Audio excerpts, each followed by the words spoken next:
Charger थोड़ा लगा देंगे तो अच्छा रहेगा। हम लोग आज भगवत गीता के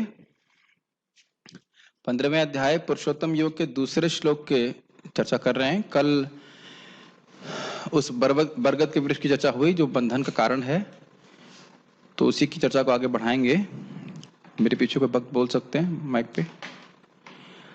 अधश्चोर्ध्वं प्रसृतास्तस्य शाखा, अधश्चोर्ध्वं प्रसृतास्तस्य शाखा, गुणप्रवृद्धा विषयप्रवालः, प्रवृद्धा विषयप्रवालाः। अधश्च मूल्यानुसन्ततानि, अधश्च मूल्यानुसन्ततानि, कर्मानुबन्धीनि मनुष्यलोके, कर्मानुबन्धीनि मनुष्यलोके। अधश्चोर्ध्वं प्रसृतास्तस्य शाखा, अधश्चोर्ध्वं प्रसृतास्तस्य शाखा, गुणप्रवृद्धा विषयप्रवालः, प्रवृद्धा विषयप्रवालाः। अधश्च मूल्यानुसन्ततानि, अधश्च मूल्यानुसन्ततानि, कर्मानुबन्धीनि मनुष्यलोके, अनुबन्धीनि मनुष्यलोके। अधश्चोर्ध्वं प्रसृतास्तस्य शाखा, अधश्चोर्ध्वं प्रसृतास्तस्य शाखा, गुणप्रवृद्धा विषयप्रवालः, प्रवृद्धा विषयप्रवालाः। अधश्च मूल्यानुसन्ततानि, अधश्च मूल्यानुसन्ततानि, कर्मानुबन्धीनि मनुष्यलोके, अनुबन्धीनि मनुष्यलोके। अधश्चोर्ध्वं प्रसृतास्तस्य शाखा, ऊर्ध्वं प्रसृतास्तस्य शाखा। थोड़ा जोर से बोलिए, स्पष्ट बोलिए, मतलब लग रहा है चावल चबा रहे हैं। जोर से बोलिए। अधश्चोर्ध्वं प्रसृतास्तस्य शाखा, अधश्चोर्ध्वं प्रसृतास्तस्य शाखा, गुणप्रवृद्धा विषयप्रवालः, प्रवृद्धा विषयप्रवालाः। अधश्च मूल्यानुसन्ततानि, अधश्च मूल्यानुसन्ततानि, कर्मानुबन्धीनि मनुष्यलोके। कर्मानुबन्धीनि मनुष्यलोके। बोलिए बोलिए बोलिए। अधश्चोर्ध्वं प्रसृतास्तस्य शाखा, अधश्च ऊर्ध्वं प्रसृतास्तस्य शाखा, प्रवृद्धा विषयप्रवालाः। गुणप्रवृद्धा विषयप्रवालः, अधश्च मूल्यान् अनुसन्ततानि, अधश्च मूल्यानुसन्ततानि, कर्मानुबन्धीनि मनुष्यलोके। कर्मानुबन्धीनि मनुष्यलोके। और कोई बोलना चाहता है? बोलो, माइक पे बोलो। त्वं प्रसृतास्तस्य शाखा, गुण प्रवृद्धा विषय प्रवाला, गुणप्रवृद्धा विषयप्रवालः, अधश्च मूल्यानुसन्ततानि, अधश्च मूल्यानुसन्ततानि, कर्मानुबन्धनी मनुष्यलोके। कर्मानुबन्धीनि मनुष्यलोके। देखिए, कल चर्चा हुई थी कि ये जो अश्वत्थ वृक्ष है, इसकी जड़ कहाँ पे है? ब्रह्मलोक में, सत्यलोक में ब्रह्मा जी इसकी जड़ है। जो प्रधान का पहला अंकुर है, उनका शरीर किससे बना हुआ था? बुद्धि से, महातत्व से। गुड। और इस पेड़ की, ये बरगद की पेड़ को की शाखाएं क्या थी? विभिन्न योनियां, विभिन्न शरीर जो प्राप्त हैं। और इसको अव्यय क्यों कहा गया था? क्योंकि जब तक भगवद गीता का विवेक रूपी ज्ञान प्रस्तुत नहीं होता, जब तक वो जीव समझता नहीं कि वो शरीर से भिन्न है, भगवान की भक्ति नहीं करता, ये बंद होने वाला नहीं है। और क्या पढ़ा था हमने? और उसके पत्ते क्या हैं? वेद के जो छंद हैं वह उसके पत्ते हैं। और क्या कार्य करते हैं? जैसे कि हरे हरे पत्ते पेड़ को आकर्षक बनाते हैं, ऐसे ही वेद के छंद इस अश्वत्थ वृक्ष को बड़े आकर्षक बनाते, संसार को आकर्षक बनाते हैं। किस प्रकार से? हाँ, स्वर्ग इत्यादि में जो भोग है वह उसके बोलते हैं कि तुम यज्ञ करो, ये सब करो, और उसके द्वारा तुम्हें भोग प्राप्त होगा, तो व्यक्ति बहुत आकर्षित हो जाता है। अब उसी वृक्ष की आगे वर्णन किया जा रहा है। और 15वें अध्याय के 3 विषय क्या थे? वह वैराग्य जो दिव्य ज्ञान को स्थिरता प्रदान करता है। जीव कृष्ण का अंश है और कृष्ण सर्वोत्तम है, भगवान है। ये 3 विषय हैं। तो अब इस पर अभी चर्चा चल रही है इस अश्वत्थ वृक्ष के बारे में, ताकि उससे व्यक्ति को वैराग्य हो। अब क्या कह रहे हैं, जरा शब्दों को अर्थ देखिए। अध च ऊर्ध्वम, अध मतलब नीचे, च मतलब और, ऊर्ध्वम मतलब ऊपर। प्रसृतास, प्रसार शब्द सुना है आपने? प्रसार, फैलना, वही शब्द यहाँ पे प्रसृत है। प्रसृत मतलब इस फैली हुई हैं। क्या फैली हुई हैं? तस्त शाखा। तस्त मतलब इस बरगद के पेड़ की शाखाएं नीचे और ऊपर की ओर फैली हुई हैं। ठीक है। अब ये शाखाएं क्या बताई गई थी? विभिन्न योनियां, यानी कि जब कोई व्यक्ति पुण्य कर्म करता है तो वो ऊपर के देवता या लोक इत्यादि को प्राप्त होता है। पाप करता है या कुछ तो वो मानव या और उसके नीचे योनियां प्राप्त करता है। तो इसलिए बोलना अध, अध मतलब अगर पाप कर रहा है तो नीचे की शाखा में जाएगा, और अगर पुण्य कर रहा है तो ऊर्ध्व यानी ऊपर की देवता लोग इत्यादि में जाएगा। ये समझ में आ रहा है पहली लाइन का अर्थ? तस्य मतलब इस पेड़ की विभिन्न शाखाएं हैं जो प्रसृता, प्रसारित हैं इस पूरे ब्रह्मांड में। समझ में आ रहा है ये बात? तो शाखा का प्रसार का अर्थ क्या हुआ? विभिन्न योनियां जो इस पूरे ब्रह्मांड में फैली हुई, विभिन्न शरीर जीवों को जो प्राप्त हैं। अब पेड़ को जल भी तो मिलना चाहिए। आप कहेंगे भाई पेड़ को जल कहां से मिलेगा? बिना जल के तो पेड़ रहेगा नहीं। तो कह रहे हैं गुण प्रवृद्धा। प्रवृद्ध मतलब बड़ा शक्तिशाली हो गई हैं। तो ये जितनी भी शाखाएं हैं इनको जल कहां से मिल रहा है? गुणों के द्वारा। गुणों के द्वारा मतलब गुणों के कार्य के द्वारा। रजगुण, तमगुण, सत्वगुण से प्रभावित होकर जो कार्य किए जाते हैं उससे ये भौतिक शरीर बलवान होते हैं। बलवान मतलब होते हैं इस, अब जो कार्य हम कर रहे हैं, जो कार्य हमने पहले किए हैं उसके अनुसार हमको शरीर प्राप्त हुए।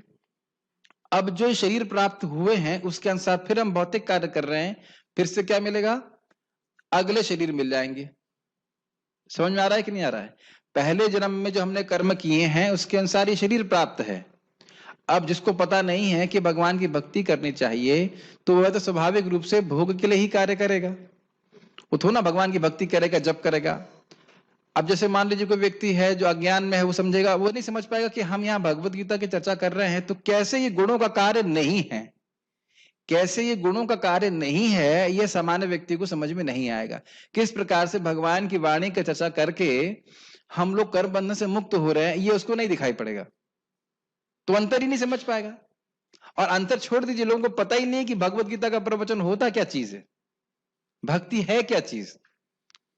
आप मेरी बात समझ पा रहे हैं? इंग्लिश में कहेंगे डिफॉल्ट मोड है कर्मों के अनुसार, गुणों के अनुसार कार्य करना। पता ही नहीं करना क्या है हमको। समझ रहे हैं? तो कह रहे हैं कि गुण प्रवृत्ता मतलब गुणों से, विभिन्न गुणों का जीव संग कर रहा है, उसे पता ही नहीं है। रजोगुण, तमोगुण, सतोगुण का संग कर रहा है और वो उसको जल दे रहे हैं। जब जल देते हैं तो पेड़ बड़ा हष्ट पुष्ट रहता है, वही स्थिति है। इसीलिए ये शुरुआत के श्लोक बड़े महत्वपूर्ण है। व्यक्ति को वैराग्य तब होता है जब उसे विवेक ज्ञान होता है। ज्ञानी नहीं होगा तो पता ही नहीं चलेगा कि मैं कर क्या रहा हूं और क्यों कर रहा हूं, उसका प्रभाव क्या आ रहा है। ठीक है। विषय प्रवाल, प्रवाल का अर्थ है टहनियां। पेड़ समझते हैं तो पेड़ की बड़ी बड़ी शाखाएं होती हैं। मान लो मेरा हाथ, मेरा शरीर एक पेड़ है और एक मोटी शाखा है।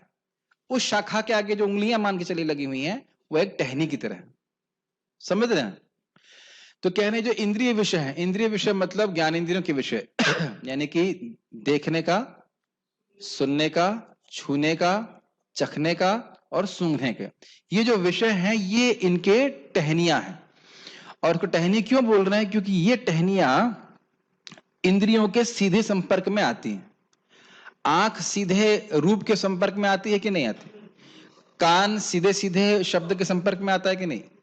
नाक सीधे सीधे गंध के संपर्क में आती है, और जिह्वा स्वाद के संपर्क में आती है, और त्वचा जो है वह स्पर्श के संपर्क में आती है। सीधे संपर्क होता है। तो कह रहे हैं जिस प्रकार से टहनियां सीधे एकदम अग्रभाग होता है ना, जो टहनी का शाखा का अग्रभाग से इंद्रियों से आगे जो है टहनियां लगी हुई हैं, वो टहनियां जो है ये इंद्रिय विषय हैं।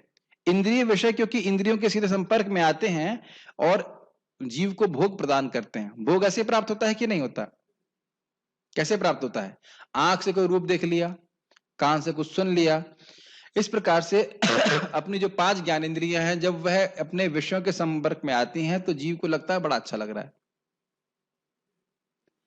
नहीं समझ में आई बात? जैसे अभी जिन लोगों को बुखार हो गया, उन लोगों को एक बड़ी प्रॉब्लम है, खाने में कोई रस नहीं मिल रहा है, जीव संपर्क में आ रही है लेकिन अच्छा नहीं लग रहा है, तो जो भोग मिलता था खाने पीने से वह अभी प्राप्त नहीं हो रहा है। समझ में आ रहा है कि नहीं आ रहा? तो यानी कि ये जो इंद्रिय विषय हैं ये भोग के स्थान हैं। ये लाइन समझ में आ रही है? इसीलिए कह रहे हैं विषय प्रवाला, ये टहनियां हैं जिनके द्वारा व्यक्ति को भोग उपलब्ध होता है। अच्छा, अब क्या कह रहे हैं? कह रहे हैं अधश्च मूल अन्य अनुसंततानि। तो कह रहे हैं कि इसके अन्य जड़ें भी हैं। मूल का अर्थ समझते हैं जड़। एक जड़ थी ब्रह्मा जी, और दूसरी अन्य जड़ें क्या हैं? वो हैं वासनाएं। जब हम जगत में कोई कार्य करते हैं तो उसको 2 प्रभाव होते हैं, या तो हमको अच्छा लगता है या बुरा लगता है, 2 ही 2 है, और तो कोई कार्य है नहीं। राग मतलब ये कार्य मुझे बड़ा अच्छा लगता है, इसे करूंगा। द्वेष मतलब ये कार्य बिल्कुल अच्छा नहीं लगता, ही नहीं करूंगा। ये कैसे मालूम चलता है कि ये कार्य मुझे अच्छा लगता है? नहीं, जब आप कोई कार्य करेंगे तब मालूम चलेगा कि अच्छा लग रहा है कि बुरा लग रहा है। सीधी सीधी बात। तो जो कार्य कर रहे हैं, अब कोई भी कार्य किया, भौतिक कार्य, तो उसके 2 प्रभाव होंगे, राग होंगे या द्वेष होगा। समझ में आ रहा है कि नहीं आ रहा है? तो राग और द्वेष एक प्रकार की वासना को, इच्छा को जागृत को का कारण बन जाते हैं। भौतिक अज्ञान के कारण हम लोग मान रहे हैं कि हम शरीर हैं, ठीक, अविद्या, उस कारण से हम कुछ कार्य करते हैं। यस, उस कार्य से 2 चीजें होती हैं, या तो राग होता है या द्वेष होता है। जैसे हमने एक बात बोला, अरे टमाटो सूप क्यों नहीं बनाया? अब क्यों मैंने बोला टमाटो सूप क्यों नहीं बनाया? क्योंकि मुझे बिल्कुल पसंद नहीं है। मुझे पसंद नहीं, तभी तो बोल रहा हूं ना। नहीं, पसंद है इसलिए बोला अरे क्यों नहीं बनाया। या अरे एक ही ग्लास नहीं 2 ग्लास पीऊंगा मैं, 2 ग्लास मेरे को लाके देना। तो उस वस्तु में राग है। क्यों, कैसे राग आया? पिया उसको। समझ में आ रहा है कि नहीं आ रहा है? और मान लीजिए कोई सब्जी खाई है आपने, अगर पसंद नहीं आया, नहीं भैया दोबारा नहीं देना, ये हमें चाहिए नहीं ना, देखना भी नहीं जाते हम, तो ये द्वेष हो जाता है। एक मोटा मोटा उदाहरण दे रहा हूं, समझ में आ रहा है कि नहीं आ रहा है? तो भौतिक कार्य करने से व्यक्ति को राग और द्वेष होता है, और उस राग और द्वेष से वासनाएं डेवलप होती है। तो ये जो वासनाएं हैं यही वापस दोबारा भौतिक कार्य करने के लिए प्रेरित करते हैं। ये समझ में आ रहा है? ये सबका माइंड उड़ा हुआ है सबका।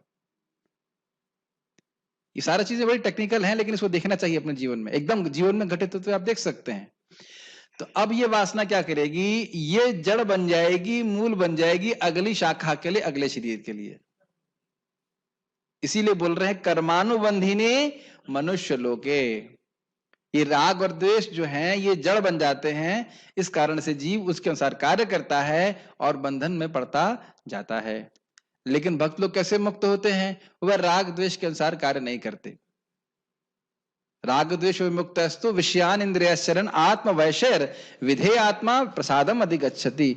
अब उसको क्या अच्छा लग रहा है क्या नहीं लग रहा है उससे मतलब नहीं है, विधि क्या है, क्या भगवान बोल रहे हैं, भगवान का प्रसाद ग्रहण करना है, ये विधि है। समझ रहे ना मेरी बात? उसमें भी अच्छा बुरा लग सकता है, लेकिन वह हमारे हृदय में राग और द्वेष का निर्माण नहीं करता। समझ रहे ना मेरी बात? वह हमारे हृदय से अविद्या का निवर्तन करता है, भगवान की भक्ति करना। तो आज आप कहो जब करना है, पर मुझको अच्छा नहीं लगता जब करना, तो मरो फिर फंसे रहो, कर्मानुबंधी नहीं, मनुष्य लोग किसी कर्म बंधन में फंसे रहो, बड़ा झमेला है। लेकिन अगर कोई व्यक्ति इस राग द्वेष से मुक्त होकर के जैसा भगवान बता रहे हैं उस विधि के अनुसार कार्य करता है, तब व्यक्ति मुक्त हो सकता है। समझ रहे हैं मेरी बात? ये बात यहाँ पे हमने सीखी, इसलिए इस श्लोक के बहुत महत्व है। पढ़ते हैं हम लोग, ये बातें समझ में आ गया? फिर से एक बार रिवाइज करा देता हूं। अधश्च ऊर्ध्वम प्रसृतास्तस्य शाखा, इस पेड़ की ऊपर और नीचे शाखाएं हैं, अर्थात ऊपर और नीचे के शरीर प्राप्त होते लोगों को। गुण प्रवृद्धा, अर्थात 3 गुणों के द्वारा इस पेड़ को जल मिलता है।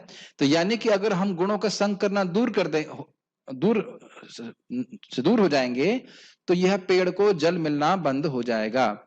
तो पेड़ को जल मिलना बंद हो जाएगा तो क्या होगा? पेड़ का फिर सूख जाएगा। समझ में आ रहा है काटने का तरीका? कि यानी गुणों से प्रेरित होकर कार्य हमको नहीं करना है, भगवान की भक्ति करनी है, तो वहां से फिर ये कटना चालू हो जाएगा। और ये भी ध्यान देना होगा कि पेड़ को पानी देना बंद करेंगे तो उसका मतलब ये नहीं कि वो तुरंत सूख जाएगा। लेकिन सूखने का प्रोसेस अब शुरू हो गया है। विषय प्रवाल मतलब जो इंद्रिय विषय है उसकी टहनियां हैं जो सीधे भोग के संपर्क में आती हैं। अधश्च मूला अनुसंततानि, इसके और अन्य मूल हैं, जड़ हैं, और वो जड़ क्या हैं? काम वासना या वासना। और वह कैसे निर्माण होता है? कर्मों की वजह से। भौतिक कर्म है, उसकी वजह से राग द्वेष होता है और उसके अनुसार फिर वासनाओं का निर्माण होता है, और इस प्रकार से जगत में लोग कर्म बंधन में फंसे रहते हैं। ठीक। इस वृक्ष की शाखाएं ऊपर तथा नीचे फैली हुई हैं और प्रकृति के 3 गुणों द्वारा पोषित हैं। इसकी टहनियां इंद्रिय विषय हैं। इस वृक्ष की जड़ें नीचे की ओर भी जाती हैं जो मानव समाज के सकाम कर्मों से बंधी हुई हैं। ठीक है, गीता भूषण टीका। साथ ही इस वृक्ष की शाखाएं यानी भौतिक शरीर नीचे और ऊपर की ओर भी फैले हुए हैं। जीव के पाप करने के कारण वह मानव या पशु योनि को प्राप्त होता है, तो उस प्रकार शाखाएं नीचे की ओर फैलती हैं। और आवाज आ रहा है? और जीव के पुण्य कार्य करने के कारण जो उसे देवता या गंधर्व आदि का शरीर प्राप्त होता है, तो यह शाखाएं ऊपर की ओर फैलती हैं। ये लाइन समझ में आ गई? शाखाएं क्या हैं? पेड़ की शाखाएं क्या? एक मिनट रुक जाओ, उनके माइक देना जरा। क्या नाम है आपका? क्या नाम है आपका? हाँ, उद्धव द्वारकाधीश। ये अश्वत्थ वृक्ष की शाखा कौन सी है? शाखा किसको कहते हैं? जो टहनियां है। टहनियां? नहीं, कोई बात नहीं, आप कल नहीं आ पाए थे, बीमार है। और किसी को याद है कि शाखा किसको कहते हैं? ओके विजय। जो ये विभिन्न प्रकार की योनियां हैं। यस, विभिन्न प्रकार के शरीर हैं उनको शाखा कहते हैं। कोई बात, मैं रिवाइज करा रहा हूं, याद करिए। तो ये जो पेड़ है इसकी विभिन्न जो हम लोग को अलग अलग शरीर प्राप्त हैं, ये सब शाखाएं हैं। ठीक है, समझ में आ रहा है? अब यहाँ क्या कह रहे हैं? ऊपर नीचे शाखा क्यों है? जो व्यक्ति पाप कर्म कर रहा है उसको निम्न शरीर प्राप्त हो रहा है, और जो पुण्य कर रहा है उसको ऊपर के शरीर प्राप्त हो रहे हैं। बस सीधी सी बात। गुण प्रवृद्धा, तीनों गुणों के कार्यों के कारण जो जड़ में पानी देने के समान है, यह शाखाएं या शरीर बहुत मोटी हो जाती है। बहुत इंपॉर्टेंट है, मोटी होने का मतलब क्या है? देखिए, जब व्यक्ति तमोगुण का जल देगा तो उसका शरीर भी तमोगुणी होगा।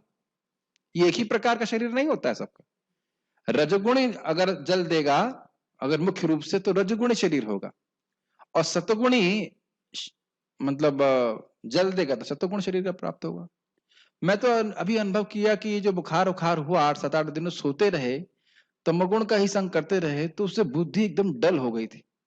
2 दिन 3 दिन तो मैं भगवत गीता के श्लोकों को समझ ही नहीं पा रहा था। और जो चेतना की क्लैरिटी होती है ना, मतलब जो आप सतगुण की तरह अनुभव करते हैं कि हाँ अभी चित्त क्लियर है, समझ पा रहे हैं शरीर नहीं है, ये सब एकदम ढक जाता है। तब मैं देख रहा था 7-8 दिन में ही कितना डेंजरस है।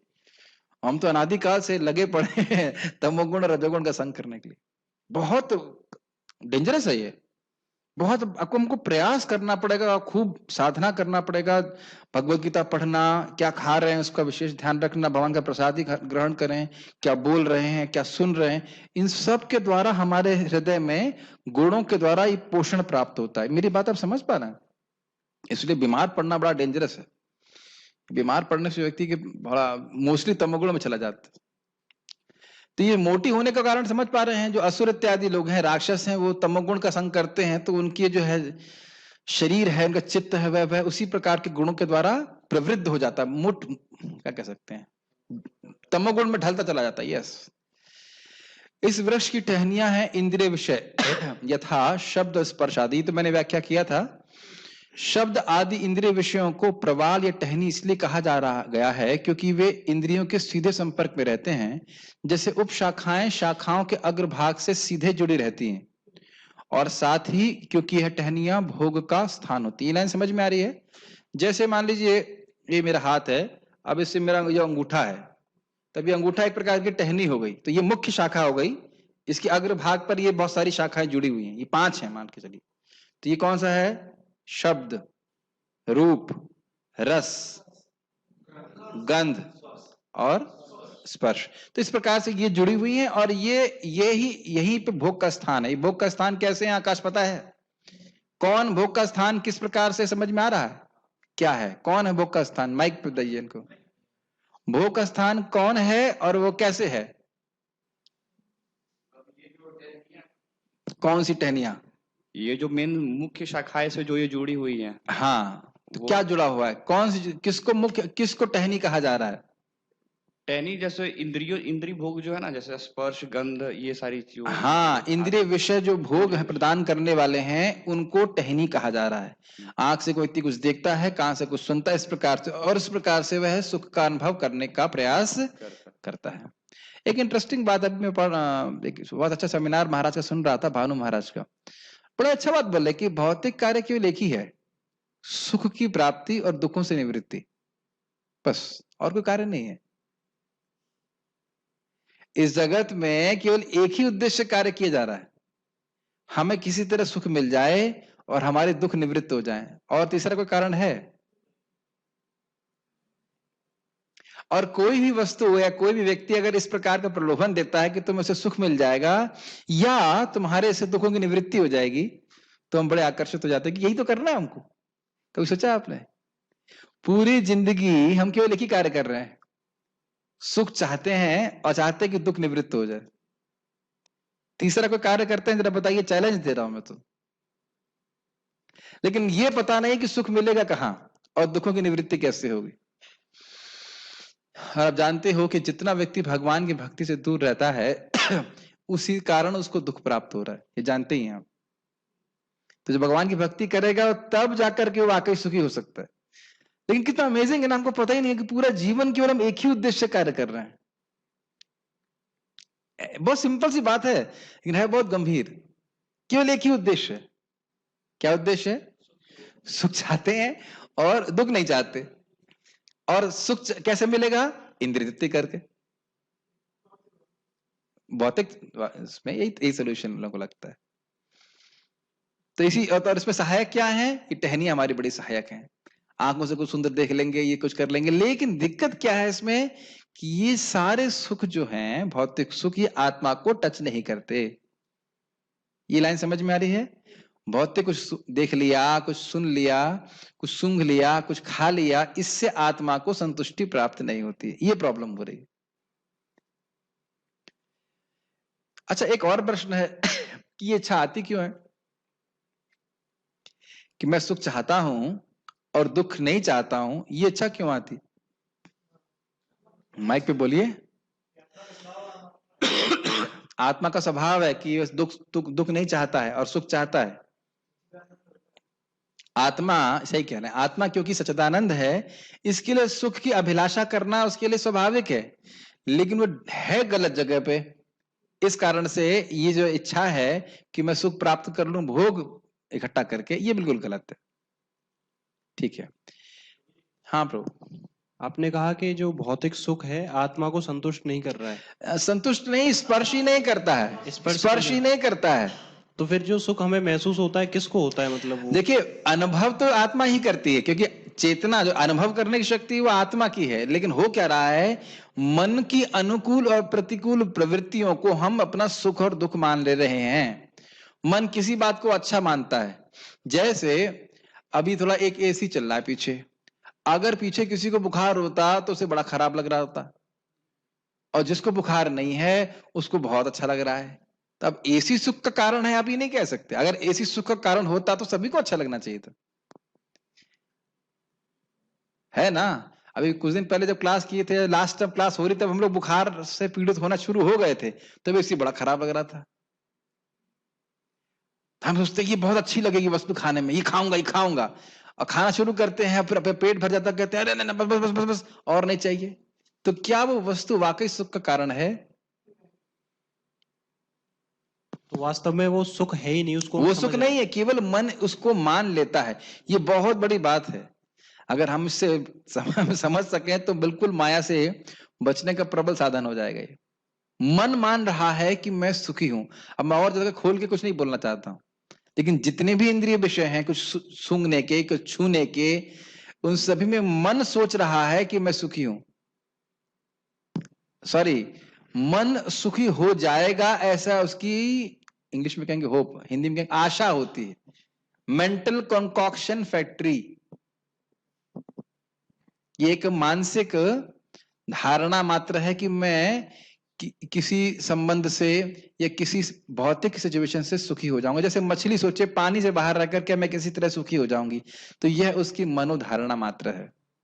भगवान की भक्ति के बिना कहीं सुखी नहीं हो सकता। यस जी, तो सुख ऐसा होता है मतलब सुख ऐसा होता है कि उसको लिए जाओ फिर वो मतलब उसको जैसे हम प्रसाद लेते हैं तो पेट भर जाता है तो संतुष्ट हो जाता है। हाँ, तो सुख मतलब ऐसा होता है कि लिए जाओ फिर उसको मतलब संतुष्ट नहीं होते फिर। देखिए पता नहीं आपका प्रश्न क्या है, आप पूछना चाहते हैं कि वास्तविक सुख क्या है? नहीं, मैं हाँ, कह रहा हूँ कि जैसे हम सुख लेते हैं मतलब सुख अभी पता नहीं क्या है, लेकिन जब अगर हम सुख लेते हैं और सुख पता नहीं क्या है, समझ नहीं आ रहा प्रश्न। मतलब सुख लेते जाओ तो तृप्त नहीं होते उसमें।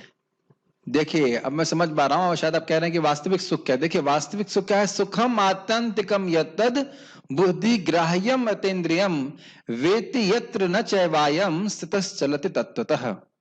वह आत्यंतिक सुख जिसमें कोई भी दुख मिश्रित नहीं है। और वो कैसे अनुभव किया जाता है? सुखम आत्यंतिकम यत्तद बुद्धि ग्राह्यम अतीन्द्रियम। वह अतीन्द्रिय सुपर इंद्रियों के द्वारा ग्रहण किया जाता है। अभी हमारी जड़ इंद्रियां हैं, वह आध्यात्मिक सुख का अनुभव नहीं कर पाती हैं। वेति यत्र न चैवायम स्थितश्चलति तत्वतः। भगवान गीता में कहते हैं, बहुत अच्छा लगता है श्लोक, कि एक बार उस आध्यात्मिक सुख का अनुभव कर लेने के बाद जीव कभी उसको छोड़ना नहीं चाहता है। और यही हम सभी के जीवन का लक्ष्य है, अपनी इंद्रियों को शुद्ध करके भगवान की भक्ति का सुख हम अनुभव कर सकें। तपो दिव्यम पुत्र कायेन सत्वम शुद्धे तस्मात् ब्रह्म सौख्यम तुनंतम। ये मानव जीवन दिव्य तपस्या के लिए है, ताकि हमारा हृदय शुद्ध हो, और हृदय शुद्ध होकर के हम लोग भगवान की भक्ति के अनंत सुख को अनुभव कर सकें। वो सुख ऐसा है जिसमें व्यक्ति कभी तृप्त नहीं हो सकता, वो बढ़ता जाता है, बढ़ता जाएगा, बढ़ता जाएगा। तो उसके लिए लेकिन हमें तपस्या करनी पड़ेगी, इंद्रियों को स्वयं करना पड़ेगा। इस वृक्ष के उपमूल भी हैं जो ऊपर और नीचे की ओर फैले हुए हैं। यह उपमूल, वह उपमूल समझ रहे हैं? उपमूल का मतलब है जड़ें, उपजड़ें। पर ये देखिए ना, पेड़, बरगद का पेड़ के सभी ने देखा होगा, तो बरगद के पेड़ में एक मुख्य जड़ होती है, होता है कि नहीं होता है? जरूर होता होगा। कभी कभी ऐसा होता है कि वो आपको दिखाई भी नहीं पड़ेगा कि मुख्य जड़ कौन सी थी, लेकिन मुख्य जड़ होती है, और उससे फिर एक के बाद एक जड़ें फैलती जाती हैं, उससे और नई नई शाखाएं बनती जाती हैं। देखा होगा आपने, आप सर्च कर सकते हो, ये जो कलकत्ता का बोटानिकल गार्डन का बहुत बड़ा बरगद का वृक्ष है। तो उसी प्रकार से कह रहे हैं, ये जो वासनाएं हैं, वासनाएं मतलब भोग इच्छा, इसी को उपमूल कहा जा रहा है, उपजड़ कहा जा रहा है, जिसके द्वारा अन्य अन्य शरीर हमको प्राप्त होते हैं। समझ रहे हैं? यह उपमूल वह वासनाएं हैं जो राग और द्वेष से उत्पन्न होती हैं, जो विभिन्न इंद्रिय विषयों का भोग करने से उत्पन्न होते हैं। ये लाइनें समझ में आ रही हैं? राग का मतलब क्या होता है शानु प्रभु? राग का मतलब क्या होता है? आसक्ति। भाई ये मुझे चाहिए, बहुत अच्छा लग रहा है मुझे। और द्वेष का मतलब क्या? बिल्कुल नहीं चाहिए, इमना, एकदम नहीं, एकदम नहीं चाहिए। यही होता है कि नहीं? तो राग और द्वेष कैसे उत्पन्न हुआ? जब भोग करते हैं, जब हम कुछ कर्म करेंगे, तब उसके दो प्रभाव होते हैं। दोनों में से एक हो सकता है, या तो अच्छा लगेगा या बुरा लगेगा। अच्छा लगेगा तो क्या करेंगे? फिर वही कर करते चले जाएंगे। और बुरा लगेगा तो क्या करेंगे? ना, उसको नहीं करेंगे। समझ में आ रहा है? तो यानी कि इच्छा का निर्माण होना, ये कहां से आया? राग और द्वेष से। राग और द्वेष ही अपने आप में एक इच्छा ही है। और राग और द्वेष कैसे हुआ?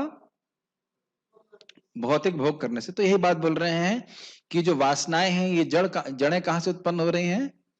भौतिक कार्य करने से। वासनाओं को आपने देखा है कि आपने जब कोई भोग किए हैं, भक्ति करने के बाद भी, खुली खुली बात की जाए, भक्ति करने के बाद भी कुछ वासनाएं रहती हैं। अरे वो पिक्चर फिर से देखी जाए है कि नहीं? ये कार्य, अरे वो ये, और ये कुछ खाने को फिर से मिल जाए। चले खाने का तो इतना दिक्कत इसलिए नहीं, क्योंकि भगवान को अर्पित कर देते हैं। ये कुछ ऐसा कार्य, क्रिकेट फिर से देखा जाए थोड़ा सा, तो ये क्या है? ये सब राग है ना? तो ये सब जो है पहले के किए गए कर्मों के अनुसार व्यक्ति को होता है। लेकिन देखिए, अगर हम भक्ति में प्रगति करना चाहते हैं तो इनको कुचलना पड़ता है। कुचलना पड़ता है मतलब इच्छाएं होने के बाद भी व्यक्ति इन पे कार्य ना करने का प्रयास करे। अब उसमें संग्राम चलेगा, वो ठीक है, कभी करेगा कभी नहीं करेगा। और भक्ति करते करते फिर ये राग द्वेष अपने आप ही समाप्त होने लगता है। यह भी सत्य बात है, लेकिन फिर भी कुचलने की आवश्यकता है। इन वासनाओं के अनुसार व्यक्ति अगर कार्य करेगा तो फिर भी है प्रगति करने में दिक्कत आएगी। वासनाओं को जड़ इसलिए कहा गया है क्योंकि यह मनुष्य की धर्म या अधर्म की प्रवृत्ति के कारण होती है। ये लाइन समझ में आई? कोई व्यक्ति एक विशेष प्रकार के धर्म को करना चाहता है, देखते हैं जगत में कि नहीं, और कुछ लोग एक विशेष प्रकार के अधर्म को भी करना चाहते हैं, मांस खाना चाहते हैं, शराब पीना चाहते हैं, अवैध संग करना चाहते हैं, है कि नहीं? तो यह सब क्यों हो रहा है? अगर हृदय में इच्छा ही नहीं हो तो क्या कोई इस अधर्म या धर्म के कार्य को करेगा? यही बात बोल रहे हैं। फिर जब अधर्म और अधर्म के कार्य करेगा तो फिर ये आगे अगले शरीर को निर्माण करेंगे, इसलिए इसको जड़ कहा जा रहा है। क्या कठिन हो रहा है? समझ में आ रहा है? ठीक है, कभी पढ़ना मत दोबारा इसको, टीका, नहीं तो समझ में आ जाएगा खाली क्लास में आना चाहिए होता है, पढ़ना नहीं होता है दोबारा। आपको पता है मुझे पढ़ना नहीं होता है पढ़ना आएगा तो समझ जाएंगे तो आप काट देंगे पेड़ को कि नहीं? फिर गीता क्लास कौन देगा अगली बार? सब लोग चले जाएंगे भगवान के धाम, तो है कि नहीं? लेकिन पढ़ना चाहिए। मुख्य जड़ चतुर्मुखी ब्रह्मा जी हैं, जो इस ब्रह्मांड के कारण हैं, और उपमूल ये वासनाएं हैं जो विशिष्ट कर्मों और शरीरों का कारण होती हैं। लाइन समझ में आ गया? ब्रह्मा जी सबसे पहले पैदा हुए, उन्होंने विभिन्न शरीरों को जन्म दिया उनके पूर्वगत कर्मों के अनुसार, तो वो मूल जड़ हो गए। समझिए इस प्रकार से, जैसे बरगद है, तो बरगद को एक जड़ थी जिससे एक मूल तना निकला। अब उस तने से बहुत सारे शाखाएं निकली और उस शाखाएं से बहुत सारे जड़ें निकल रही हैं। शाखा क्या थी? न शाखा क्या था? मैं उंगली ऊपर कर रहा था तो चले ब्रह्मा जी। शाखा का मतलब है शरीर। अब शरीर से जो कार्य कर रहे हैं उसी से तो राग और द्वेष और वासना निर्माण हो रहा है। अब बरगद का एनालॉजी समझिए, बहुत बढ़िया एनालॉजी है। बरगद की एक शाखा होती है और शाखा से एक उपमूल निकलता है। ये समझ में आ रहा है कि नहीं? समझ रहे हैं ना? जो दूसरी जड़ होती है वो कहां से निकलती है? वो जड़ से नहीं निकलती है, वो निकलती है शाखा से। तो इसीलिए बोल रहे हैं इसको उपमूल, यानी कि जो हमारे शरीर प्राप्त है, ये शरीर शाखा है, इससे हम जो कुछ कर्म कर रहे हैं भौतिक, इससे वासनाओं का निर्माण होता है। जैसे मैंने कभी शराब नहीं पी जीवन में, तो एटलीस्ट कभी इच्छा ही नहीं आती शराब पीने की। नहीं, भगवान मैं कोई अहंकार नहीं कर रहा हूं कि नहीं आप समझ रहे हैं, कभी पिया ही नहीं है तो इच्छा ही नहीं, कभी ना सिगरेट पिया ना शराब पिया, कभी पिया ही नहीं है, तो उसकी ना तो उससे राग है ना द्वेष, उसको कुछ है ही नहीं, इसका संस्कार ही नहीं मन में। लेकिन जिन लोगों के जिनने शराब पी है, सिगरेट पी है, तो उनके मन में है ये इच्छाएं इस प्रकार की। हाँ, मालूम नहीं पी रहा है, मना किया गया पीने के लिए, तो उससे दिक्कत होती। आप समझ रहे हैं? ये शाखा और उपजड़ का रिलेशनशिप समझ में आ रहा है? शाखा क्या है? शरीर, और उपजड़ क्या है? वासनाएं। तो वासनाएं कहां से आ रही हैं? शरीर में रह करके जीव जब कर्म करता है तो उससे वासनाओं का निर्माण होता है। और फिर ये वासनाएं क्या करती हैं? देखिए, फिर याद कीजिए, जमीन में धसेंगी, फिर नए पेड़ का निर्माण करेंगे, फिर नई शाखा का निर्माण करेंगे। समझ रहे हैं? यस। इनकी उपमा, एक बहुत इंटरेस्टिंग बात है, बहुत अच्छा है। जो लोग खेती करते हैं वो समझ जाएंगे। आज ही मैं देख के आया हमारे फार्म में कि एक पौधा लगाया धान का, और उससे पूरा मुट्ठी भर करके धान, क्या कहेंगे, उसका एक मुच्छा, हाँ मुच्छा निकल के आया। समझ रहे हैं धारण? एक लगाया पौधा, एक बीज लगाया, जो भी कह लीजिए, और उससे एक पूरा बहुत सारे मुच्छड़ निकल के आए। और अब इसका इसी को देखा जाए कि ये फिर और पेड़ लगाए जाएंगे तो और बहुत सारे मुच्छे निकलेंगे। समझ रहे हैं? तो जब हम कोई भौतिक कर्म करते हैं तो एक इच्छा होती है, उसे कार्य करते हैं, लेकिन वो इच्छा अब और बहुत सारे मुच्छों को इच्छा रूपी मुच्छों का निर्माण करते हैं। समझ रहे हैं ना? हमें लगता है भाई हम ये घर बन जाएगा तो बस हो जाएगा, बस और कुछ नहीं चाहिए, लेकिन उसके बाद और इच्छाओं का निर्माण होता है तो नहीं। लेकिन भागवत में बहुत सुंदर वर्णन कहते हैं। देवता लोग भगवान विष्णु से कहते हैं कि भगवान, अगर कोई भौतिक इच्छा भी आपके चरणों में समर्पित की जाती है तो कैसा होता है? जैसे बीज को भूंज दिया जाए। भुने चने खाए हैं कभी? तो भुने चने को उगाने के लिए उपयोग में नहीं कर सकते। बहुत ही सुंदर बात बोली गई। फिर से रिपीट करूं कि जो बीज भगवान के चरणों में अर्पित करते हैं, मतलब जो इच्छा आप भगवान के चरणों में अर्पित कर दोगे, भगवान कृष्ण के, तो वह अब दोबारा और अनिच्छाओं के रूप में अंकुरित नहीं होंगे। ये बहुत सुंदर भगवान की भक्ति का एक लक्षण है। इसीलिए चक्रवर्ती पाद टीका में कहते हैं कि कोई सकाम भक्त है ही नहीं। ऐसा क्यों बोल रहे हैं? क्योंकि सकाम भक्त भी भगवान की भक्ति करता रहेगा तो निष्काम हो ही जाएगा। ये मुझे उदाहरण बहुत अच्छा लगता है। तो ये भक्ति करके ही हम इन वासनाओं को काट सकते हैं। ठीक है। इसीलिए ज्यादा बंधन नहीं करना चाहिए। प्रभु जी क्या मैं पराठा भोग लगा सकता हूं? लगाओ, जितना चाहे उतना लगाओ, जितने तरह के पराठे बनाने जानते हो बनाकर खाओ, लेकिन कृष्ण को अर्पित करके खाओगे, एक दिन पराठा खाने की इच्छा ही समाप्त हो जाएगी। गाना चाहता हूं प्रभु जी, गाओ, जो गाना चाहते हो गाओ, मतलब हरे कृष्णा गाओ, जो ट्यून में गाओ, किसी तरह से गाओ, कोई दिक्कत नहीं है। इतना बंधन नहीं करना चाहिए कि ये मैं करो, तुम ये नहीं कर सकते, तुम वो नहीं कर सकते। वह कृष्ण के लिए करना सीखे व्यक्ति, और फिर धीरे धीरे एक समय आएगा कि वो कोई भौतिक इच्छा नहीं रहेगी। यही कृष्ण में और देवताओं में अंतर है। देवता लोग बहुत कुछ भोग देंगे लेकिन आपको मति नहीं देंगे, और कृष्ण मति भी दे देंगे आपको। ठीक है। इनकी उपमा उन गुथी हुई जड़ों से दी जाती है जो एक बरगद के वृक्ष से निकलती है। बहुत सुंदर है, बहुत सुंदर एग्जाम्पल दे रहे हैं। बरगद का फोटो तो नहीं दिखा रहा हूं, लेकिन बरगद की वो उप शाखा या सॉरी उप जड़ों को आप अपने मन में ला सकते हो। कैसी होती है देखने में? टेढ़ी मेढ़ी होती है, आपस में गुथी रहती है। तो यानी कि एक ही वासना नहीं रहेगी भाई। जीवन में केवल एक ही कार्य नहीं करते। अशेष कामना जागी छे मोर हृदय, ऐसे करके भक्ति ठाकुर जी का भजन है ना। ये असीमित कर्म किए हैं, असीमित वासनाएं हृदय में भरी पड़ी हैं। ये भी बड़ा इंटरेस्टिंग है कि जब हम भक्ति करते हैं तो लगता है प्रभु जी अभी भी भौतिक इच्छाएं, अरे भैया 1 लाख थी तो 1 लाख की 10,000 हो गई हैं। फिर भी हैं, लेकिन इसका अर्थ ये नहीं है कि इच्छाएं कम नहीं हुई हैं। तो ये बहुत अच्छा बात है, बोल रहे हैं कि जो वासनाएं हैं ये उलझी हुई हैं, और कब किस प्रकार से प्रकट होंगी कहना बड़ा मुश्किल है। ये जड़ें कैसी हैं? यह कर्म बंधन का निर्माण करती हैं। जो जीव के पूर्वगत कर्म, बहुत ध्यानपूर्वक सुने, जो जीव के पूर्वगत कर्म क्षीण हो जाते हैं तो वह स्वर्ग से नीचे गिरता है। एक्चुअली जो नहीं होना चाहिए, जिस जीव के होना चाहिए। जिस जीव के पूर्वगत कर्म क्षीण हो जाते हैं तो वह स्वर्ग से नीचे गिरता है, परंतु भोग के संस्कार इस पृथ्वी पर फिर से नए कर्म को जन्म देते हैं।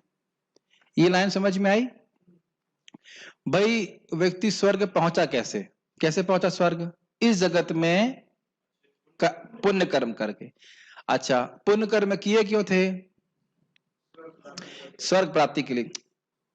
तो ये कैसे मालूम चला स्वर्ग है? उन लोगों का संग किया जो इस प्रकार से प्रेरित हैं, जो स्वर्ग बहुत बढ़िया जगह है, स्वर्ग सबको जाना चाहिए। तो स्वर्ग कैसे जाएंगे? यज्ञ करेंगे, कर्म कांड करेंगे। ये लाइन समझ में आ रही है? अब स्वर्ग पहुंचा, स्वर्ग में जाके उसने भोग किया, और वहां पे कर्म कर नहीं सकता, वहां पे केवल खर्चा होता है। अब वो नीचे गिरा। नीचे गिरा तो क्या अप्सराओं का जो उसने संग किया, सोम रस पिया या और जो कार्य किए, उसका संस्कार गायब हो जाएगा? नहीं समझ में आया? भाई स्वर्ग में गया है तो स्वर्ग में जो उसने अप्सराओं का यही तो सब मिलता है, और क्या है? आहार निद्रा भय में तो स्वर्ग में जो अप्सराओं का संग किया, शराब पिया, शराब तो नहीं कहना चाहिए, सोम रस पिया है, जो भी और खाया पिया, जो घूमा फिरा, क्या उसका संस्कार मन में नहीं बना? समझ में नहीं आ रही बात? आ रहा है। तो वो भोग का संस्कार लेके गिरता है, पुण्य क्षीण हो गए हैं, लेकिन भोग इच्छा अभी बनी हुई। समझ में आई? अब फिर उसकी व्यवस्था होगी, फिर वो ऐसे लोगों का संग करेगा जो स्वर्ग जाने के लिए प्रेरित हैं, लालायित हैं। समझ में आ रहा है किस प्रकार से वासनाएं जो हैं जगत में बंधन का कारण बनती हैं? तो ये बुद्धिमान व्यक्ति को समझना चाहिए कि क्यों मैं बार बार ऊपर से नीचे, नीचे से ऊपर, ऊपर से नीचे क्यों जाता रहूं। Make sense? देखिए, इस जन्म में भी जो हम लोग भक्ति कर रहे हैं, ये कोई एक्सीडेंट नहीं है। ये पहले जन्म में हम कुछ भक्ति किए थे, थोड़ी बहुत किए, छूट गई, पूरी नहीं कर पाए हैं, तो भगवान फिर हमको प्रेरित कर रहे हैं भक्ति करने के लिए। It's not an accident. Accident क्या? एक्सीडेंट समझते हैं आप लोग, अपने आप अचानक नहीं हुआ है। ये दुर्घटना तो बिल्कुल नहीं है। मतलब अचानक से नहीं हो रहा है, अपने आप से नहीं हो रहा है, ये सब एक व्यवस्था के अनुसार हो रहा है। और ये बात बड़ी प्रेरक है कि भक्ति की वासना कभी नष्ट नहीं हो सकती। भक्ति का संस्कार आप कभी नष्ट नहीं कर सकते, कुछ भी नहीं करके नष्ट नहीं कर सकते, चाहे समझ में भी नहीं आ रहा हो कि क्या बात हो रही। लेकिन हम कितने सारे भक्तों के संग देख रहे हैं, इसी जीवन में देख रहे हैं कि कुछ कारणवश उनकी भक्ति छूट जाती है और फिर वो बोलते हैं प्रभु जी मैं बहुत अच्छे से पहले भक्ति कर रहा था, अब नहीं कर पा रहा हूं। चाहे कितना भी भोग में व्यक्ति व जीव डूब जाए, लेकिन उसकी भक्ति का संस्कार नष्ट नहीं होता है, ये तो एकदम आंख से दिख रहा है। और अगर लगातार भक्ति करता रहे फिर तो कहना ही क्या। समझ रहे मैं क्यों बोल रहा हूं? मैं इसलिए बोल रहा हूं कि व्यक्ति को कभी भी निरुत्साहित नहीं होना चाहिए।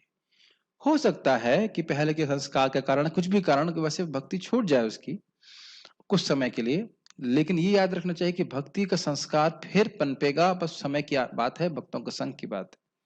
ये मुझे बहुत प्रेरणा देता है। पता नहीं आप मेरी बात से रिलेट कर पा रहे हैं कि नहीं, जो साधना करते हैं वो समझ पा रहे हैं मैं क्या कह रहा हूं।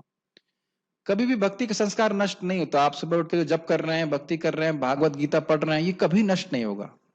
जन्म जन्मांतर बस बढ़ता ही जाएगा, बढ़ता जाएगा, बढ़ता जाएगा। इस जन्म में चले गए भगवान के धाम, कोई बात नहीं, अगले जन्म में फिर और उच्चतर संस्कारों के संग हम आगे बढ़ेंगे। ये बातें बार भूल मतलब सही सुनी होंगी कई बार, लेकिन उसको याद रखना चाहिए, बहुत प्रेरणा देती है भक्ति करने के लिए। और इससे एक बहुत अच्छा एप्लीकेशन ये है कि कम से कम इतना व्रत लें जो आप नियमित रूप से निभा पाओ। इसीलिए प्रभुपाद 64 राउंड्स नहीं बोले हैं, मतलब कर ही नहीं पाएंगे, 16 माला बोले हैं। 2 घंटा कोई भी निकाल सकता है करने के लिए। और तुलसी जी को सामने रख करके बढ़िया से नाम जप कर रहा है, उसकी कितनी प्रगति होती है उसको आप जोड़ नहीं सकते। हरि भक्ति विलास में लिखा है कि अनगिनत लाभ होता है अगर तुलसी जी के सामने बैठ के जप करे। और तुलसी जी एक्चुअली महंगा पेड़ है तो मिलता नहीं है, लेकिन अगर पैसा हो आपके पास तो तुलसी जी खरीद करके, है ना, तुलसी बहुत महंगा होती है ना। महंगा कुछ भी नहीं है, लेकिन तुलसी को लोग चाय बनाने में इस्तेमाल कर रहे हैं। ये दिक्कत है। तुलसी के सामने बैठ करके जप नहीं करेंगे, चाय बनाएंगे। ये स्थिति है। खैर जो भी है, ये अमेजिंग चीज है, इसको पकड़ लेना चाहिए। महाप्रभु पकड़ के जप करते थे ऐसे ही, तुलसी जी सामने रहती थी, बैठ करके जप करते थे। यह जगत विदित है कि पृथ्वी लोक कर्म संग्रह करने का स्थान है। ये लाइन समझ में आ रहा है? इस जगत में ही व्यक्ति कर्म करता है। कुत्ते बिल्ली सब कर्म नहीं कर सकते हैं। समझ पा रहे हैं ना मेरी बात? वह प्रकृति के नियम के द्वारा एकदम बंधे रहते हैं, वो उनको बस जैसे प्रकृति करवा रही वैसे कार्य करता है। मानव जीवन में व्यक्ति जो कार्य करता है उससे फिर आगे उसका डेस्टिनेशन तैयार होता है। तात्पर्य प्रभुपाद जी का याद क्लियर है सब कुछ? ठीक है। तात्पर्य अश्वत्थ वृक्ष की यहां पर और भी व्याख्या की गई है। इसकी शाखाएं चतुर्दिक फैली हुई हैं। अब जिनकी व्याख्या कर चुका हूं मैं उसको नहीं बोलूंगा, बस खाली पूछता रहूंगा। शाखा मतलब विभिन्न शरीर, योनियां। निचले भाग में जीवों की विभिन्न योनियां हैं, यथा मनुष्य, पशु, घोड़े, गाय, कुत्ते, बिल्लियां आदि। ठीक है, नीचे ये सभी वृक्ष की शाखाओं के निचले भाग में स्थित है, नीचे की शाखाएं। लेकिन ऊपरी भाग में जीवों की उच्च योनियां हैं, यथा देव, गंधर्व तथा अन्य बहुत सी उच्चतर योनियां। अब आप बता सकते हो कि अलग अलग योनियां किसी को कैसे प्राप्त होती हैं? कर्मानुसार। अच्छे कर्म करेगा, पुण्य करेगा तो ऊपर की योनियां प्राप्त होगी, बुरे करेगा तो नीचे प्राप्त होगी। Very good. जिस प्रकार सामान्य वृक्ष का पोषण जल से होता है, उसी प्रकार यह वृक्ष प्रकृति के 3 गुणों द्वारा पोषित है। इसका क्या अर्थ है? सतोगुण, रजोगुण, तमोगुण तो है, लेकिन ये जल के द्वारा पोषण होने का क्या अर्थ है? यानी कि जब हम गुणों के अनुसार कार्य करेंगे तो एक विशेष गुण का संग करने से उस गुण की आधिक्य हमारी शाखा में हो जाएगा। समझ में आ रहा है विजय प्रभु? जैसे सुबह है, अगर आदमी सोता रहेगा तो कितना उसका कौन सा गुण बढ़ेगा उसके जीवन में? तमोगुण बढ़ जाएगा। अगर मिर्च मसाले बहुत खाएगा तो कौन सा गुण बढ़ेगा? सतोगुण, रजोगुण। अच्छा ठीक, तो रजोगुण बढ़ जाएगा। और अगर भगवान का प्रसाद ग्रहण करता है तो वह गुणों से मुक्त होकर के शुद्ध भक्ति में स्थित हो जाएगा। कभी कभी हम देखते हैं कि जलाभाव से कोई भूखंड वीरान हो जाता है तो कोई खंड लहलहाता है। इसी प्रकार जहां प्रकृति के किन्हीं विशेष गुणों का आनुपातिक आधिक्य होता है, वहां उसी के अनुरूप जीवों की योनियां प्रकट होती है। ये लाइन समझने का प्रयास कीजिए। देखिए, जैसे राजस्थान में पानी की कमी है, और जैसे अभी इस समय आप देख सकते हैं बारिश हुई तो जगह जगह हरी भरी दिख रहा है सब कुछ। तो उसी प्रकार से कोई एक विशेष शाखा है, कोई विशेष योनि है, मतलब स्त्री है, पुरुष है, देवता है, पशु है, उसमें गुणों का अनुपातिक आधिक्य होता है। अनुपातिक मतलब प्रपोर्शन होता है। सभी में एक ही प्रकार से रजोगुण, तमोगुण, सत्वगुण नहीं होता है। लाइन समझ में आती है? तो जिसका जब मान लो सत्वगुण का आधिक्य होगा तो क्या होगा? ज्ञान बढ़ेगा, सुख बढ़ेगा इत्यादि। रजोगुण का अगर आधिक्य होगा तो क्या, उसे बहुत कर्म करने की इच्छा होगी। और तमोगुण अगर होगा, आधिक्य होगा तो आलस इत्यादि होगा। यानी कि अगर एक इंसानों का बैच लिया जाए, मतलब शाखाओं को, इंसानों की शाखाओं को लिया जाए, तो उसमें भी गुणों का अनुपात अलग अलग प्रकार से होता है। यह प्रपात बोल रहे हैं। ये ऐसा नहीं सोचना चाहिए कि सारे इंसान एक ही लेवल पे होते हैं। 4 लाख प्रकार के इंसान होते हैं कि नहीं, सुना आपने? तो वह इंसान का जो श्रेणियां वो किसके आधार पे हैं? गुणों के अनुसार। समझ में आ रहा? यस। वृक्ष की टहनियां इंद्रिय विषय हैं। विभिन्न गुणों के विकास से हम विभिन्न इंद्रिय विषयों का भोग करते हैं। शाखाओं के सिरे इंद्रियां हैं, यथा कान, नाक, आंख आदि, जो विभिन्न इंद्रिय विषयों के भोग से आसक्त हैं। टहनियां शब्द, रूप, स्पर्श आदि इंद्रिय विषय हैं। ये लाइन मैंने काफी व्याख्या करी थी ना, कि जो इंद्रिय विषय हैं वह इंद्रियों के संपर्क में आकर भोग इत्यादि उत्पन्न करते हैं, तो इसलिए उसको टहनी कहा गया इंद्रिय विषय को, और वह इंद्रियों के संपर्क में आते हैं। सहायक जड़ें राग तथा द्वेष हैं, जो विभिन्न प्रकार के कष्ट तथा इंद्रिय भोग के विभिन्न रूप हैं। ये लाइनें समझ में आ रही हैं? राग और द्वेष क्या है? ये वासना का ही रूप है। वासना मतलब इच्छा, राग मतलब ये अच्छा लग रहा है मुझे, ये चाहिए, द्वेष में नहीं चाहिए। तो ये दोनों इच्छाएं हैं, यही जड़ें हैं। आपको पता है ये जड़ की व्याख्या क्यों की गई थी, किस प्रकार से जड़ ये है अन्य शरीरों की रचना करती है, इसकी व्याख्या भी हम लोग कर चुके हैं। इन्हीं वासनाओं के आधार पर, इसी राग और द्वेष के अनुसार व्यक्ति कार्य करता है। वासनाओं का निर्माण होता है भौतिक इच्छाओं का, और उसके अनुसार उसको शरीर प्राप्त होता है। धर्म अधर्म की प्रवृत्तियां इन्हीं गौड़ जड़ों से उत्पन्न हुई मानी जाती हैं, जो चारों दिशाओं में फैली हैं। ये लाइन समझ में आ रही है आपको? अगर किसी के हृदय में कोई भोग की इच्छा होगी, या राग होगा, द्वेष होगा, उसी के आधार पर वह धर्म या अधर्म करता है। ये समझ में आता है कि नहीं आता है? किसी को कहे कि भी हरे कृष्ण मंत्र जप करो, वो भी नहीं, हम नहीं करेंगे। उसे कहो कि इस देवी की पूजा करो, हम करेंगे। समझ रहे हैं? तो सब क्या हो रहा है? भोग की इच्छा के अनुसार राग और द्वेष है उसका। अच्छा, देवताओं की पूजा में भी क्या सभी लोग एक ही देवता को पूजते हैं? नहीं करते। तो सबकी अलग अलग इच्छाएं, वैरायटी बहुत है, सबकी अपनी चॉइस है। ऐसा नहीं कि जो शिव जी दे सकते हैं वो दुर्गा जी नहीं दे सकती, लेकिन उसमें भी चॉइस हो जाती है। तो क्यों चॉइस हो रही है? व्यक्ति के चित्त के अनुसार, वासना के अनुसार। अब एक व्यक्ति ने पूछा, माता रानी मुक्ति नहीं दे सकती? हमने कहा भाई, शिव जी माता रानी दुर्गा जी के पति हैं, और स्पष्ट बोल रहे हैं कि मुक्ति प्रदाता विष्णु एवं न संशय। एकदम स्पष्ट बोल रहे हैं कि मुक्ति प्रदान करने वाले भगवान विष्णु ही हैं। तो फिर बोला, कुछ वो कोटेशन दिया कि उस जीव को तो दुर्गा जी ने मुक्ति दी। अभी वो दोबारा उसको मैं उत्तर नहीं दे पाया। पूछा, मुक्ति देके कहां भेजा उन्हें? ये कोई वर्णन नहीं है। दुर्गा जी एक जेलर की तरह है, वो मुक्त नहीं कर सकती हैं। हाँ, वह भगवान के भक्त के रूप में, वह भगवान के भक्त भी हैं, डिवोटी हैं, तो किसी किसी विशेष परिस्थिति में अपने भक्तों को भगवान विष्णु का मंत्र दे देती हैं, तब मुक्त कर सकती हैं। मेरी बात समझ पा रहे हैं? समझ रहे हैं ना बात? एक कामाख्या नाम की देवी है, आप सुने होंगे, कामाख्या भी दुर्गा जी का ही नाम है। तो वो है अपने भक्त ब्राह्मण था उसका, ये बृहद भागवतामृत में कथा आती है। तो उसको गोपाल मंत्र की दीक्षा देती हैं और डांटती हैं। पहले वो सपना देखता होता है, कह सपने में आ गए होंगे ऐसे करके, फिर आके डांटती है, मूर्ख, क्यों मंत्र नहीं बोल रहा है? आप पढ़ना उसको, बहुत अच्छा है ग्रंथ, बहुत अच्छा। स्वयं आकर गोपाल मंत्र की दीक्षा देती हैं, और फिर शिव जी आते हैं, शिव जी भी बताते हैं यही मंत्र जपो, मथुरा जाओ, सन्यास मत लो। तो आप देख रहे हैं कि यह लोग एक वैष्णव के रूप में मुक्ति दे सकते हैं, मतलब मुक्ति का पथ दिखा देंगे आपको, लेकिन देवता के रूप में यह मुक्त कभी नहीं कर सकते। तो लोग समझते नहीं, इसलिए बस पूजा किए जा रहे हैं, लेकिन उस पूजा के संरक्षण में भी उनकी वासना ही कारण होती है। ठीक है, वास्तविक जड़ तो ब्रह्मलोक में है, किंतु अन्य जड़ें मर्त्यलोक में हैं। ये अन्य जड़ों का मतलब था ये जो वासनाओं का वर्णन था, ये सब जड़ है नीचे के। जब मनुष्य उच्च लोकों के पुण्य कर्मों का फल भोग चुकता है तो वह इस धरा पर उतरता है और उन्नति के लिए सकाम कर्मों का नवीनीकरण करता है। ये लाइन समझ में आई थी? ये देखिए बिल्कुल टीका से ही प्रभुपाद एग्जैक्टली लिख दी है। क्या होता है स्वर्ग में? स्वर्ग में जाकर तपस्या करता है, वो भोग करता है अप्सराओं का सोमरस। फिर क्या होता है? पुण्य खत्म हो जाता है। फिर क्या होता है? नीचे गिरता है, और उस वक्त नीचे गिरने के बाद भी भोग का संस्कार बना रहता है, तो फिर से वह स्वर्ग प्राप्ति करने के लिए प्रयास करता है। ये बात बता रहे हैं। यह मनुष्य लोक कर्म क्षेत्र माना जाता है। तो इस प्रकार से हमने प्रयास किया श्लोक को समझने के लिए। एक बार फिर से देख लेते हैं। अधश्चोर्ध्वम प्रसृतास्तस्य शाखा, इस वृक्ष की शाखाएं यानी कि विभिन्न प्रकार की योनियां ऊपर और नीचे की ओर हैं। गुण प्रवृद्ध, गुणों के द्वारा ये है, इसको जल मिल रहा है। विषय इंद्रिय विषय इसकी टहनियां हैं। अधश्च मूल्यानु अनुसंतता ने, यानी कि इसकी जड़ें जो अन्य उप जड़ें हैं वह फैल रही सब तरफ, और कर्मानुबंधिनी मनुष्य लोग के, और इस मनुष्य को इस कर्म बंधन जगत में कर्म बंधन में डाल रही हैं। कोई प्रश्न है किसी भक्त का? एक मिनट।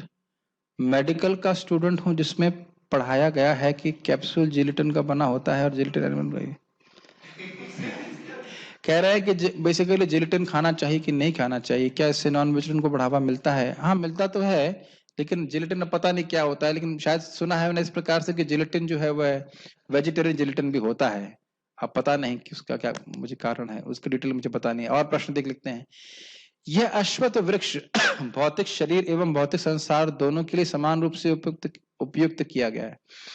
देखिए वस्तुतः ये अश्वत्थ वृक्ष की जो व्याख्या की जा रही है, भौतिक शरीर वृक्ष नहीं है, भौतिक शरीर जो है वह इसकी शाखा है। और वृक्ष बोला जा रहा है मूल रूप से कि जो संसार है, बार बार संसार चक्र में हम फंसे हुए हैं, इसको वृक्ष से कंपेयर किया जा रहा है। उसके जो मूल है वो ब्रह्मा जी हैं, शरीर जो है वो इसकी शाखा है, वो वृक्ष नहीं है। Sound is very low, sound is very low, sound ठीक है, इसका उत्तर मुझे पता नहीं है, तब तो क्लास खत्म हो गई। अच्छा, उसके बाद कह रहे हैं हम बीमार किस लिए पड़ते हैं, कर्म के कारण या कोई और कारण? यस, अनिष्ट मिष्ट मिश्रम चा त्रिदेवा से करके गीता में श्लोक आता है कि कुछ हम अच्छा कार्य करते हैं, कुछ बुरा कार्य करते हैं, तो जो बुरे कार्य हैं उसकी वजह से हमें बीमारियां आती हैं, कष्ट आते हैं। तो स्पष्ट है। और क्या प्रश्न है? जिलेटिन का प्रश्न हमने उत्तर दे दिया, और कोई प्रश्न नहीं है। बहुत बहुत धन्यवाद। जो लोग इस वृक्ष को काटना चाहते हैं वह नियमित रूप से भगवत गीता सुने, क्योंकि भगवत गीता सुन करके विवेक रूपी जो हमारा ये तलवार है उसके विवेक के अभ्यास से वो शार्प हो जाती। तो इस जगत में हम अपने शरीर को, इस वृक्ष को पानी का पोषण देने के बजाय, गुणों का पोषण देने के बजाय भक्ति करके उसको सुखाते हैं धीरे धीरे। और देखिए इसमें सबसे महत्वपूर्ण है भगवान का नाम का जप। भगवत गीता को पढ़ करके भक्ति सुबह बढ़िया से भगवान का नाम जप करे। बढ़िया से मतलब ये लक्ष्य रहना चाहिए कि मुझे अब इस वृक्ष को काटना है, एकदम अच्छे से माला करना चाहिए। एक भक्त को मैंने पूछा माला हो गई है, 10:30 बज गए, कहते 2 माला बाकी है, मतलब वृक्ष काटने में रुचि नहीं है। समझ रहे हैं? नाम जानते हैं इसके, मैं बोल रहा हूँ। मैंने बोला देखो माताएं हैं जिनकी 2-2 3-3 बच्चे हैं, पता नहीं 3 है कि नहीं, लेकिन 2 तो कब सबके ही होते हैं प्राय, वह भी 16 माला कर ले रही हैं, तो हम मतलब सिंगल होकर के ना कर सके तो बड़ा दिक्कत है। तो इसलिए ये गलती नहीं है, कोई बात नहीं, वो सब समझ रहे हैं मैं किसको बोल रहा हूँ, लेकिन सभी के ऊपर घटित होता है। हर दिन जो हम ये जो हरे कृष्णा कृष्णा कृष्णा हरे हरे, हरे राम राम राम हरे हरे, भगवान का नाम जप कर रहे हैं। हाँ ये अच्छा आ गया नाम के, मैं बोलना चाहता हूँ, सुबह के एंड करूंगा। और भगवान का प्रसाद ग्रहण कर रहे हैं, प्रणाम कर रहे हैं, तो ये वृक्ष अब कट रहा है। एक चीज बोलना चाहता हूँ बहुत सुंदर, भगवान के नाम और इस अश्वत्थ वृक्ष के संबंध में है। श्रील रूप गोस्वामी जी की पद्यावली से ये एक है बहुत सुंदर। श्रील रूप गोस्वामी कहते हैं कि भगवान के परमात्मा के रूप में सबके हृदय में रहने से क्या फायदा? परमात्मा के रूप में भगवान है, इससे क्या फायदा? कोई फायदा है? कोई फायदा नहीं। या ब्रह्म के रूप में सर्वव्यापी है, कोई फायदा है? कोई फायदा नहीं है। तो क्यों फायदा नहीं है? तो कह रहे हैं भाई ये जो जीव है इसकी जन्म और मृत्यु रूपी वृक्ष की एक पत्ती तक नहीं टूटी, यानी इस अश्वत्थ वृक्ष की एक पत्ती भी नहीं टूटी। भगवान के सब जगह रहने से फायदा क्या? स्वयं रूप गोस्वामी इस प्रकार से कह रहे हैं। लेकिन यदि भगवान का नाम उच्चारण हो जाता है तो इस वृक्ष की जड़ें तक हिल जाती। समझ रहे हैं क्या बोल रहे हैं? समझ में आ रहा है क्या बोल रहे हैं? बहुत सुंदर कह रहे हैं कि भाई ये भगवान परमात्मा के रूप में है, ब्रह्म के रूप में है, तो फायदा क्या हो रहा है? कुछ फायदा हो तो हो नहीं रहा है जीव का, जीव मुक्त तो हो नहीं रहा है। लेकिन कदाचित जीव के जीभ पे हरे कृष्णा कृष्णा कृष्णा हरे हरे हरे राम राम राम हरे हरे आ जाता है, तो इस वृक्ष की पूरी जड़ें ही हिल जाती। तो जम करके अपनी जीभ पे इस हरि नाम को जमाना है। जीभ पे, अब मन की बात बिल्कुल भूल जाइए। मन तो जब लगेगा सो वो मन देखा जाएगा, मन का कोऑपरेशन छोड़ दीजिए, केवल जीभ से बार बार बढ़िया से नाम उच्चारण करना है ताकि ये पेड़ जल्दी से जल्दी कटे और हम भगवान के धाम जा सकें। आप लोगों का कोई प्रश्न है? Okay, so I shall stop here. Thank you all for coming. Shrimad Bhagavad Gita की जय। श्री प्रभुपाद।